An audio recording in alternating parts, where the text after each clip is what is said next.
Nová spontánna revolúcia na Slovensku, tentokrát Kriedova, ktorú odštartoval nejaký neznámy mladý chalan, ktorý Kriedov načarbal niečo na chodník. Vôbec nie. Jedná sa len o ďalší premyslený marketingový ťah opozičnej strany, tentokrát Progresívneho Slovenska. Na povrch vyšli fotografie, ktoré zachytajú práve tohto chalana, ako sedí na politickom mítingu Progresívneho Slovenska a počúva.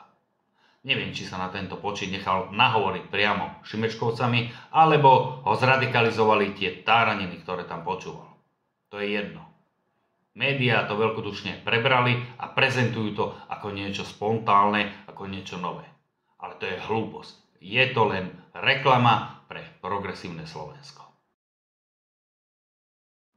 To, že rodina Šimečkovcov už roky parazituje na našom štáte, je verejne známa vec.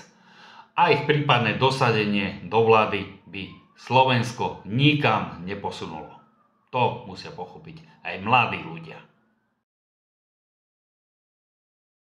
A odkaz pre mladého chalana, ktorý spôsobil celú túto Kriedovú blamáž.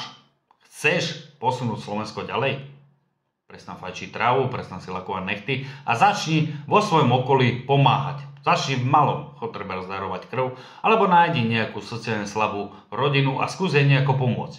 Skús sa rozprávať aj s inými ľuďmi, než v tvojej bublinke. A možno, keď budeš sledovať politické dianie a budeš sledovať dlhodobú prácu jednotlivých politických strán a ako si za svojimi slovami stoja, tak možno na konci dňa prídeš na to, čo opakujem stále dookola.